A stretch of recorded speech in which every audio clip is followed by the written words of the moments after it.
నమస్కారం. స్నాతక విద్య డిగ్రీ స్థాయి ద్వితీయ భాషగా తెలుగు అధ్యయనం చేసే విద్యార్థులకు స్వాగతం.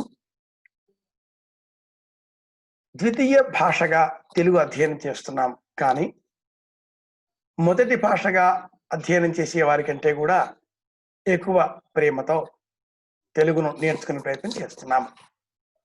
ముఖ్యంగా తెలుగు అన్నది జీవితంలో ఒక అంతర్భాగం. తెలుగు లేకుండా మనం లేము. ఏది మాట్లాడినా మాతృభాష అతి ప్రధానం. తెలుగులోనే మన భావాలన్నీ వెలిబుచ్చుతాం. ఎవరికి వారికి వారి తెలుగు మాతృభాష లేక వేరే మాతృభాష అయినప్పుడు ఎవరి మాతృభాష పట్ల వారికి మమకారం ఉంటుంది. కారయతి అంటే కలిగించే గుణం అని అర్థం. ఈ గుణం మమకారం. మమ అంటే నా యొక్క. కారం అన్న శబ్దానికి ప్రిఫిక్స్ ఆంగ్లంలో చెప్తాం. ముందుగా వచ్చే పదాలు అంటే అపకారం, ఉపకారం, స్వీకారం, ఇలా పదాలన్నీ అర్థాన్ని మారుస్తూ ఉంటాయి. కలిగించే భావము అని అర్థం. మమకారము, నాది అనే భావన కలిగించడం. స్నాతక విద్యలో అంటే డిగ్రీ స్థాయిలో ద్వితీయ భాషగా తెలుగు అధ్యయనం చేసే విద్యార్థులకు సంబంధించి 2వ సంవత్సరం పాఠ్యాంశాలలో మొదటి సెమిస్టర్ 2వ సంవత్సరంలో మొత్తం మీద తెలుగు అధ్యయనం చేసే విద్యార్థులకు 3వ సెమిస్టర్లో ఉన్నటువంటి ప్రణాళిక తెలుగు పాఠాలలో ఆధునిక కవిత్వంలో మొదటి పాఠం అయిన రైతు ప్రశస్తిలో 4వ భాగాన్ని ఈ రోజున మనం అధ్యయనం చేద్దాం. ఈ భాగం 4వ భాగం కాబట్టి రైతు ప్రశస్తి 1, 2, 3 భాగాలలో ఈ అంశాలు మనం చదువుకున్నామో వాటన్నింటిపైన కూడా ఒక అవగాహనతో సంపూర్ణమైన విషయాలను అబ్స్ట్రాక్ట్ మేనర్ అంటాం ఇంగ్లీష్లో, అంటే సూక్ష్మ రూపంలో మళ్ళీ ఒకసారి అందించే ప్రయత్నం చేద్దాం. నేర్చుకునే, అధ్యయనం చేసే, అభ్యాసం చేసే ప్రయత్నము ఇందులో దాగి ఉంది. పాఠం పేరు రైతు ప్రశస్తి. కవి వానమామలే జగన్నాథాచార్యులు. గ్రంథం పేరు రైతు రామాయణం. వాల్మీకి రామాయణంలో ఉన్న 6 కాండలకు మళ్ళీనే రైతు రామాయణం. జగన్నాథాచార్యులు రాసినటువంటి ఈ గ్రంథంలో కూడా 6 కాండలు ఉన్నాయి. ప్రత్యేకించి అందులో మొదటి కాండ శిశుకాండలో ఉన్నది మన పాఠం. శిశుకాండ, శిక్షణకాండ, కళ్యాణకాండ, కృషికాండ, నిర్బంధకాండ, విజయకాండ అనే ఈ 6 కాండలలో మొదటి కాండ అయిన శిశుకాండలో నుంచి ఈ పాఠం తీసుకోబడింది. రామాయణం, భారతం, భాగవతం ఈ 3 కూడా ప్రతి వ్యక్తి అధ్యయనం చేయవలసినటువంటి అపూర్వమైన గ్రంథాలు. ఇందులో రామాయణంలో కాండల పేరిట 6 విభాగాలను మనం చూడొచ్చు. అలాగే భాగవతంలో స్కంధములు అన్న పేరిట 12 విభాగాలను మనం చూస్తాం. ఇక మహాభారతంలో పర్వముల పేరిట 18 విభాగాలు మనకు కనిపిస్తాయి. 6, 12, 18 సంఖ్యాశాస్త్రానికి తగినట్లుగా ఉన్నవా ఏమి అన్నట్లుగా భారత, భాగవత, రామాయణాలు ఇంటిట ఉండవలసిన సద్గ్రంథాలు. ఈ 3 ప్రాచీన కాలానికి సంబంధించినవి. ఇక ఆధునిక కాలంలో కొత్తగా చెప్పుకోవాలి అంటే ఇదంతా ఆధునిక కవిత్వం మనం చదువుకుంటున్నాం. మహాకవి శ్రీశ్రీ ఆధునిక కవిత్వం గురించి ఒక మాటలో చెబుతూ, నాటి మహాకావ్యం 18 పర్వాలైతే నేటి మహాకావ్యం 18 పేజీలే అంటూ నిర్వచిస్తాడు. కవిత్వం అనేది కమ్మరి కొలిమి, కుమ్మరి చక్రం, చాదరి మగ్గం, సమస్త వృత్తుల పవిత్ర చిహ్నాలు ఇవి కావాలోయ్ నవకవనానికి అంటూ కవిత్వ ప్రయోజనాన్ని శ్రీశ్రీ మనకు తెలియజేస్తాడు.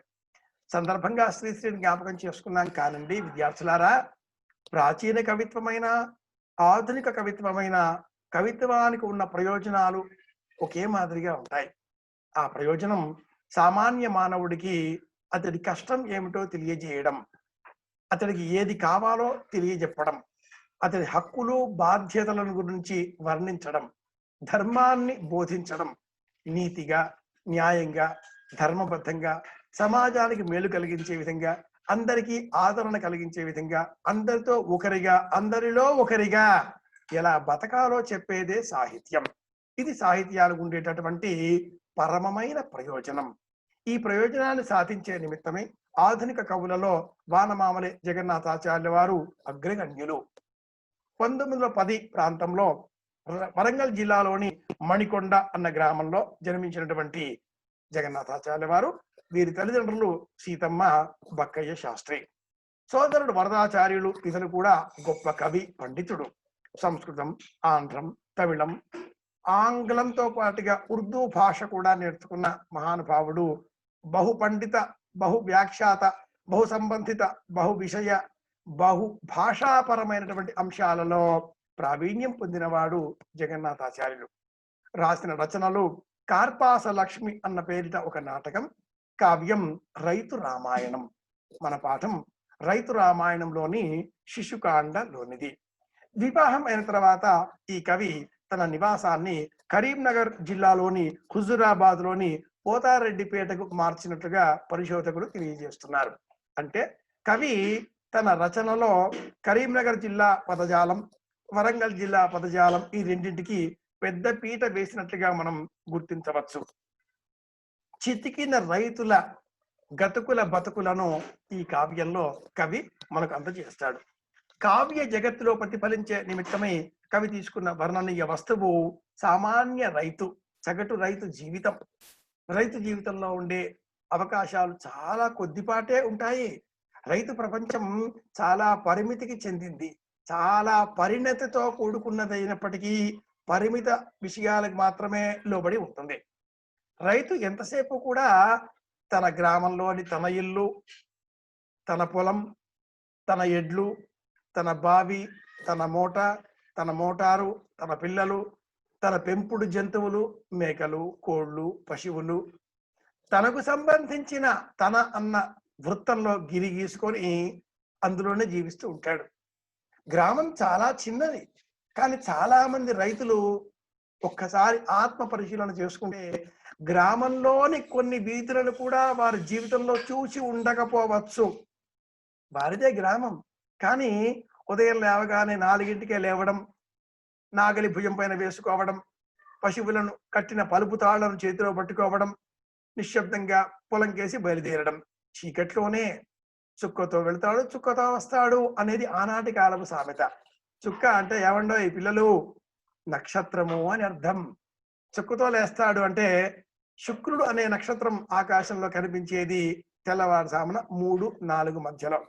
శుక్ర నక్షత్రం తూర్పు వైపున కనిపించగానే రైతు నిద్ర మేల్కొంటాడు, వ్యవసాయ క్షేత్రం వైపు నడక ప్రారంభిస్తాడు.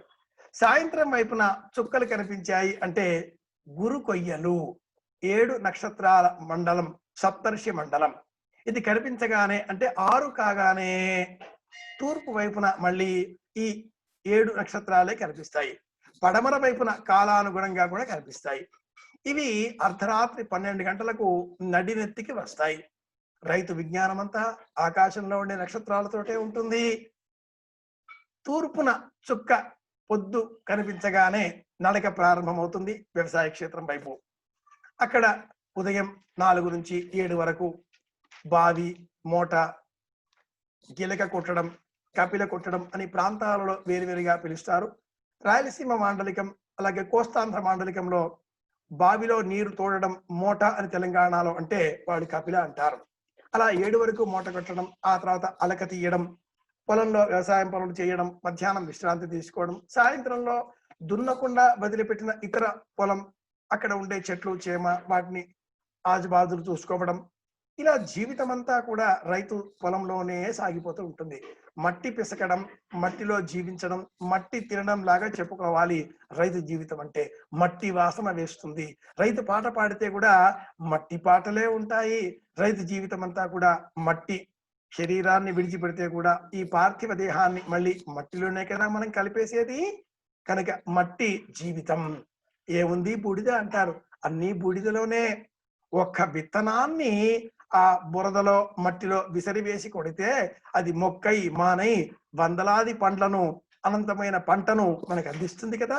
ఒక్క విత్తనంలోంచి వేలాది విత్తనాలు అందించే ఫలసాయం వ్యవసాయం ఇలా సృష్టించేటటువంటి ఆ రైతు బ్రహ్మదేవుడితో సమానం కదా.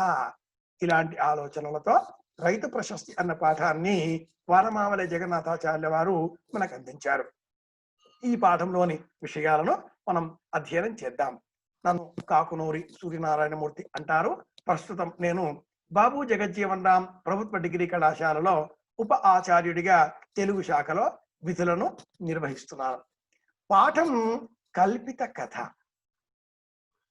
స్వకపోలమా లేక కల్పితమా అన్న విభజన చూస్తే ఇది కల్పితం అవుతున్నది. పాఠంలో ఉన్న అంశాలు కల్పితం అయినప్పుడు రచయితకు కొంత స్వతంత్రత ఏర్పడుతుంది. ఆధునికంగా వచ్చేటటువంటి యంత్ర పరికరాల సహాయంతో కొంత పీపీటీలు తయారు చేసేటటువంటి నేపథ్యంలో తెలుగు టైపు చేసే సమయంలో కొన్ని అక్షరాలు కనిపించకపోవచ్చు. వీడియో పాఠాల వరుస ఠకు బదులుగా తా ఉంది. కారణం ఏమిటి అంటే ఈ డిటిపి చేసే సమయంలో ఇంగ్లీష్ని వినియోగించి తెలుగును ప్రయత్నం చేసే ప్రయత్నం జరగడం, ఇది ఇంకా కొంత పరిశోధన జరగవలసి ఉంది. అక్షరాలు కొన్ని రావడం కూడా లేదు. ప్రయత్నం చేద్దాం. అలా ఉన్నప్పటికీ ఉచ్చరించే సమయంలో మట్టుకు మనం సరిగానే ఉచ్చరించే ప్రయత్నం చేద్దాం. పాఠాల వరుస. కథ నేపథ్యం కల్పిత కథ. ఈ పాఠం అంతా కూడా వ్యవసాయ పనులను వర్ణించడంతో ఉంటుంది. అలకడం, నాటడం, కలుపు తీయడం, దుక్కి దియ్యడం, కోయడం ఇలాంటివన్నీ కూడా మనకు వ్యవసాయ రంగంలో కల్పించేటటువంటి పదాలవుతాయి. ముఖ్యంగా మూట కొట్టి ఆ పొలం అంతా కూడా నీరు తడిపి వ్యవసాయం పనులకు రైతు ఉపక్రమిస్తాడు. అంతకంటే పూర్వం ఆషాఢ మాసంలో అంటే ఎండాకాలం ఇంకా మలుపు తిరిగి వానకాలం ప్రారంభం అయ్యేటటువంటి సంధిలో కొన్ని ప్రాంతాల ఆచారాలలో ఆ రైతు భుజాన నాగలి వేసుకుని పశువులు పట్టుకుని చేతలో తాడు పలుపు పట్టుకొని వ్యవసాయ క్షేత్రం వైపు వెళ్ళడం అనే దాన్ని ఒక గొప్ప ఉత్సవంగా కూడా నిర్వహిస్తారు. ఏరువాక అన్న పేరిట ఈ ఉత్సవం చాలా ప్రసిద్ధి పొందింది. ఏరువాక వ్యవసాయం చేసే నిమిత్తమై రైతు వ్యవసాయ క్షేత్రానికి వెళ్ళడం. పశువులు, ఆవులు, ఎడ్లు చాలా అవసరం సమాజానికి. అవి ఉంటేనే పాడి పంట, ఆరోగ్యం, ఆనందం, భోజనం అన్ని కూడా ఈ పశువుల వల్లనే కదా మనకు వచ్చేవి. అలా ఏరువాక సాగే సమయంలో రైతు ఆ పశువులను ఆదరిస్తాడు. వాటికి రంగులు తీర్చిదిద్దుతాడు, కొమ్ములకు రంగులు వేస్తాడు, వాటి పాదములను కడిగి రంగులు వేసి చక్కగా పచ్చిగా గడ్డి అందించి గంగడోలు నిమిరి ప్రేమగా అక్కును చేర్చుకుంటాడు. పశువులు కూడా ఆ రైతును గుర్తిస్తాయి. వాటి కళ్ళల్లో కూడా నిండార ప్రేమ పొంగారుతుంది. ఇలా రైతు ఏరువాక సాగిన పిదప వ్యవసాయ క్షేత్రంలో ముందుగా ఎండిపోయిన ఆ స్థలాన్ని, వ్యవసాయం పొలాన్ని దుక్కి దున్నడం అంటారు. అంటే ఎండిపోయిన పొలాన్ని చారికలుగా, చాళ్ళుగా, అడ్డ గీతలుగా, నిలువు గీతలుగా వ్యవసాయం పనుల కోసం దున్నడం. ఇలా దున్నే సమయంలో నిలువు చాళ్ళు అంటారు. తూర్పు పడమరలుగా దున్ని ఆ తర్వాత ఉత్తర దక్షిణాలుగా దున్నాలి. ముందు తూర్పు పడమరలుగా దున్నితే పొలం సులభంగా విచ్చుకుంటుంది. ఆ తర్వాత తూర్పు పడమరలుగా ఒకసారి దున్నిన ఈ పొలాన్ని మళ్ళీ రెండవసారి ఉత్తర దక్షిణాలుగా దున్నాలి. మళ్ళీ మూడవసారి తూర్పు పడమరలుగా దున్ని నాలుగవసారి అంటే చివరిసారిగా దుక్కి కోసం దున్నే సమయంలో ఉత్తర దక్షిణాలుగా దున్నడం మర్చిపోకూడదు. అంత సమయం లేదు అనుకుంటే 3 సార్లే దున్నే అవకాశం ఉంది అనుకుంటే తొలిసారిగా ఉత్తరం దక్షిణ దున్ని, రెండవసారి తూర్పు పడమరలుగా దున్ని, మూడవసారి ఉత్తరం దక్షిణాలుగా దున్నవలసి ఉంటుంది. ఏమైతేనేం చివరిగా మట్టుకు ఉత్తర దక్షిణాలుగానే దున్నడం మంచిది. సామాన్యంగా మన వర్షాలన్నీ కూడా తూర్పు వానలు పడమర వానలుగా పడతాయి. నైరుతి ఋతుపవనము అన్న పేరిట తెలంగాణ ప్రాంతంలో కురిసే ఈ వర్షం అంతా కూడా పడమర వానగానే పడుతూ ఉంటుంది. వాన పడమర దిక్కు నుంచి కురిసే సమయంలో ఆ కురిసిన వాన చాళ్లలో నిలబడాలి అంటే పొలం ఏటవాలుగా ఉన్న ఆ వాలు చూచి ఉత్తర దక్షిణాలుగా ఉన్న ఆ చారికలు ఉన్న పక్షంలో అందులో నీళ్లు నిలబడతాయి. అలా కాక తూర్పు పడమరలుగా దున్నిన ఆ చివరి విషయం ఉన్నప్పుడు చాలికలలో పడ్డ నీళ్లు తూర్పు వైపున అలా జారిపోయి పొలంలో నుంచి బయటకు వెళ్ళిపోతాయి. పొలంలో నీళ్లు నిలబడాలి. ఇగ్గడం అంటాం తెలంగాణ భాషలో. ఈ ఇగ్గడం అన్న పదాన్ని గమనిస్తే పొలం ఏటవాలు ఎటువైపు ఉందో చూచి ఆ వాలుకు తగినట్లుగా దున్నుకోవాలి. ఇది దుక్కి దున్నడం. తర్వాత ఆ పొలానికి 4 వైపులా కూడా మడికట్లు వెయ్యాలి. మడికట్టు. మడి అంటాం మనం కొన్ని కులాలలో, ప్రత్యేకించి బ్రాహ్మణ ఇండ్లలో ఈ మడి అన్న పదం మనకు వినిపిస్తూ ఉంటుంది. మడి అంటే ఏంటి? ఒక పంచె కట్టుకోవడమో, ఒక చీర కట్టుకోవడమో, ఒక వారం రోజుల పాటు మడి అన్న పేరిట బంగారం రంగులోనో, ఎరుపు రంగులోనో ఉండేట వస్త్రాన్ని కట్టుకుంటే అది మడి అవుతుందా? కాదు. మడి అంటే నిర్ణీతమైన ఒక ప్రధాన స్థలంలో ఈ ప్రయోజనం కోసం ఈ ప్రాంతాన్ని ప్రత్యేకంగా నిర్దేశిస్తున్నాం అని చెప్పడం మడి. అలాగే ఒక వ్యక్తి తను ఒక వస్త్రాన్ని కట్టుకున్నప్పుడు ఒక నిర్ణీతమైన ప్రయోజనాన్ని ఆశించి ఆ పద్ధతులను పాటించే నిమిత్తమై ఎవరిని తాకకుండా పద్ధతిలో ఉన్నాను అని చెప్పడమే మడి. మడి అంటే ఏ పంచలోనో లేకపోతే ధావళిలోనో లేదు. కార్పాసమేక రాత్రంచ షట్పటకం పాంచరాత్రికం ఆముకంచ సదా శుచి అంటూ ధర్మశాస్త్రం మడి అన్న శబ్దాన్ని నిర్వచిస్తుంది. గొర్రెబొచ్చు ఉన్నితో నేసిన వస్త్రం ఎప్పటికీ శుచి. అలాగే ప్రత్యేకంగా పట్టుపురుల దారంతో నేసిన వస్త్రం 5 రోజులు మనకు మడిగా ఉపయోగపడుతుంది. ఇందులో ఉండే అంతరార్థం ఏమిటి అంటే ఆ వస్త్రం బ్యాక్టీరియాలు వెంటనే ఆకర్షించదు. ఉన్ని వస్త్రం, కాటన్ వస్త్రం అయిన పక్షంలో తడిపి ఆరవేసుకోవాలి. ఎప్పుడు పొడి వస్త్రమే ధరించాలి. తడి వస్త్రము అంటే పచ్చి బట్టలు పొరపాటుగా కూడా కట్టుకోకూడదు అని శాస్త్ర ప్రమాణం. ఇవన్నీ కూడా మనకు వ్యవసాయ రంగంలో ఉండే రైతులు తమకు తెలియకుండానే ఆచరిస్తారు, మనకు బోధిస్తారు. నిజమైన గురువు ఎవరైనా ఉన్నారా ఈ సమాజానికి అంటే అతడు రైతు. దుక్కి దున్నడం, వ్యవసాయం పనులకు ఉపక్రమించడం, క్రమేణా ఆ పొలంలో నీరు కురుస్తున్నది, బావిలో నీరు మోటార్ సహాయంతో వెలికి తీస్తున్నాం అన్న తర్వాత ఆ పొలానికి 4 వైపులా కూడా హద్దులు నిర్ణయిస్తాడు. ఆ హద్దులు ఆ పొలంలో ఉండేటటువంటి నీరు బయటికి వెళ్లకుండా కాపాడతాయి. మడికట్లు అని వాటిని మనం పిలుస్తాం. ఆ తర్వాత ఆ పొలాన్ని మడికట్ల మధ్యలో ఉండేటటువంటి పొలాన్ని మళ్ళీ దున్నడం మొదలు పెడతాడు. ఈసారి ఆగ్నేయం నుంచి వాయువ్యం వైపు, నైరుతి నుంచి ఈశాన్యం వైపు ఇలా ఉంటుంది. రెండవసారి మళ్ళీ తూర్పు పడమరలుగా ఆ పొలాన్ని దున్నుతాడు. మూడవసారి చివరగా ఆ పొలాన్ని ఉత్తర దక్షిణాలుగా మళ్ళీ దున్నుతాడు. గమనిస్తే ముందు 3 సార్లు, తర్వాత 3 సార్లు, 6 సార్లు ఈ పొలాన్ని దున్నితే ఆ పంట అద్భుతంగా మనకు చేతికి వస్తుంది. ఈనాటి కాలంలో ఇంత నైపుణ్యం, ఇంత ఓపిక, ఇంత స్థిరత్వం లేని కారణం చేత ట్రాక్టర్ల సహాయంతో 2 సార్లు దున్నేస్తున్నారు. అడుగంటా తీసేయడం చేత, వ్యవసాయంలో రసాయనిక ఎరువులు వాడడం చేత పంట అధికంగానే వస్తుంది. కానీ ఆ పంటలో జీవం చచ్చిపోతుంది, ప్రాణం లేకుండా పోతుంది, రుచి లేకుండా పోతుంది. గమనించండి, మనం తీసుకునే ఆహార పదార్థాలలో మనం తిన్న చిన్ననాటి రుచులు ఈనాడు మనకు కనిపిస్తున్నాయా? గోంగూర, పుంటికూర అంటాం మనం. ఆనాటి రుచి వేస్తుందా? వంకాయ, టమాటాలు, బెండకాయలు, బీరకాయలు, ఏ పదార్థాలు మనం తింటున్నామో ఈ పదార్థాలు చిన్ననాట ఉన్న రుచిని ఈనాడు మనకు ఆ రుచిని అందిస్తున్నాయా? ఇవన్నీ వ్యవసాయ ఆధారిత ఎరువులతో, అలాగే హైబ్రిడ్ విత్తనాలతో, కొత్త కొత్త వంగడాలు వీటిని నాటడం వల్ల పురుగులు పట్టకుండా ఉన్న పంటలు మనం తింటున్నాం. అంటే పురుగులు కూడా వద్దు, మాకొద్దు, ఛీ థు అనుకున్న పంటను మనం తింటున్నాం. ఇలా అర్థం రావట్లే? తిన్న పదార్థం రూపు మారాలి, ప్రతి జీవికి ఉపయోగపడాలి. పచ్చని పైరు పైన పక్షులు వాలాలి, చిలకలు రావాలి, రకరకాల పక్షుల శబ్దాలతో ఆ పాడి పంట పొలం ఆహ్లాదకరంగా ఉండాలి, ఆనందకరంగా ఉండాలి. రైతు నేనొక్కడినే జీవించాలి అన్న స్వార్థంతో కాకుండా పంట పొలంలో వచ్చిన వరికంకులను ముంగిటిలో, వాకిలిలో, ఆగ్నేయ దిగ్భాగం, నైరుతి దిగ్భాగం ఇలా వేలాడదీస్తే పక్షులు ఆ ఆహారపు ధాన్య గింజల కోసమని కంకుల పైన వాలి శబ్దాలు చేస్తూ ఉండేటటువంటి దృశ్యం ఎంత ఆనందకరంగా ఉంటుంది. అలకడం, కలుపు తీయడం, దుక్కు తీయడం, కోయడం, నాటడం ఇవన్నీ కూడా జీవితానుభవాన్ని అందించేవి. జీవితంలో ఉండే స్వారస్యాన్ని మనకు తెలియజేసేవే అవుతున్నాయి.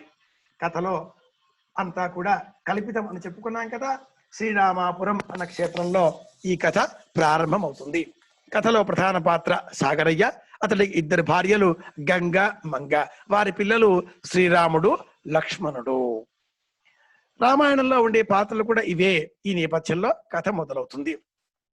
గుండె బలం, సిగపుక్కు దీక్ష, అగ్గిడు పాను, వెన్నుతో పెట్టుట, కొంగు బంగారం, మెతకదనం, తోక వాల్చుకునుట, మూలలీగు, గజ్జుమనట, ఇంగితజ్ఞుడు, పాతాళ యంత్రం ఇవన్నీ కూడా కథలో ఉండేటటువంటి సాగరయ్య లక్షణాలు, సాగరయ్య గుణగణాలు.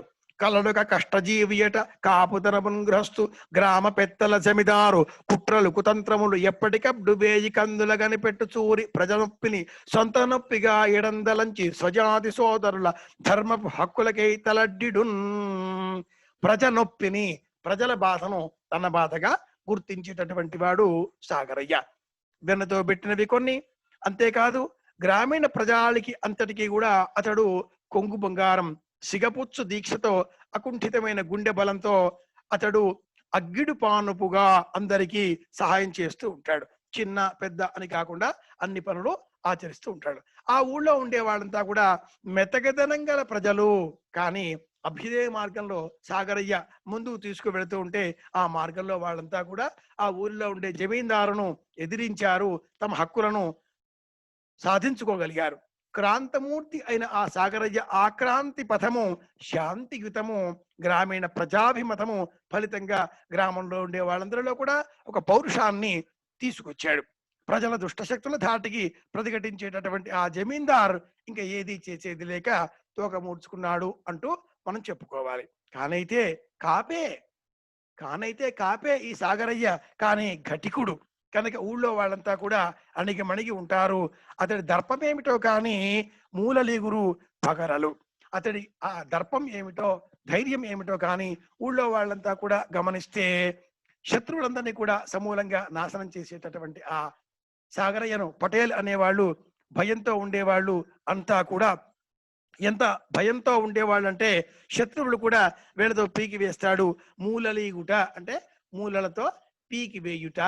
కలుపు మొక్కలను ఎలా మూలలతో సహా పీకి వేస్తామో అలాగా సాగరయ్య కూడా శత్రువులను నిద్దేగా నిరోధించేవాడు లేదా ఆపి పెట్టేవాడు అని చెప్పుకోవాలి.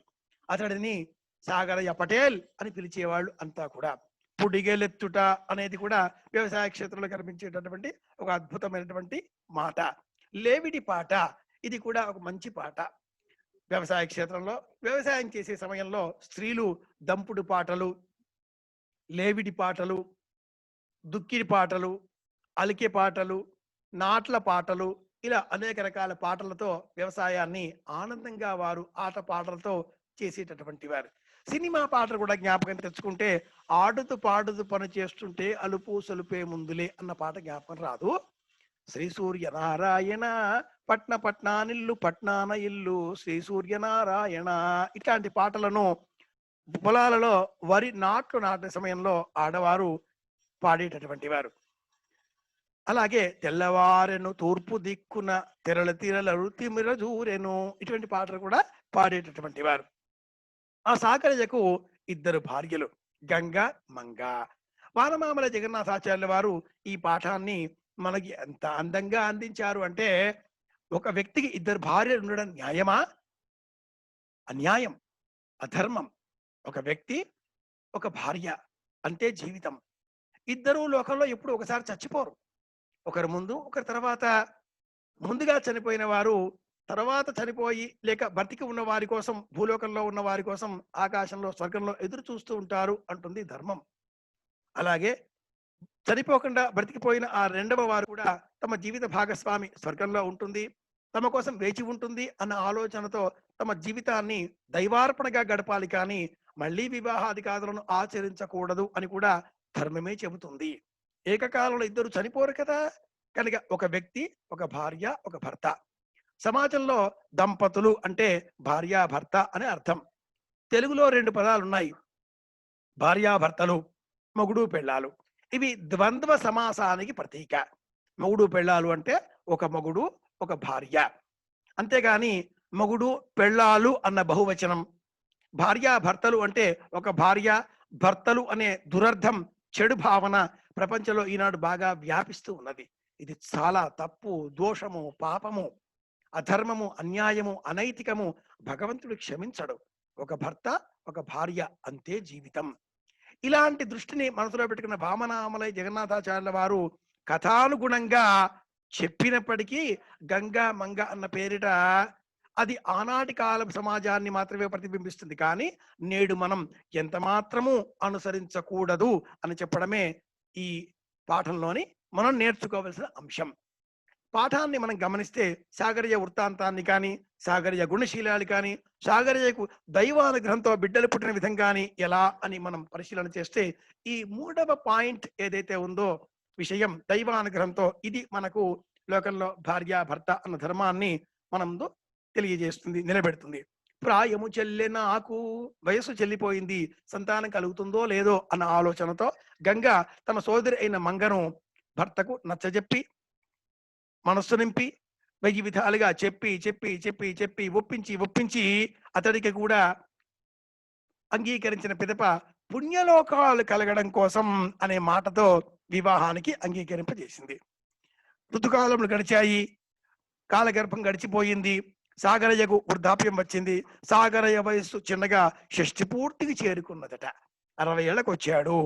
చెంప గడ్డం నెరిసిపోయింది, తెల్ల వెంట్రుకలు వచ్చాయి.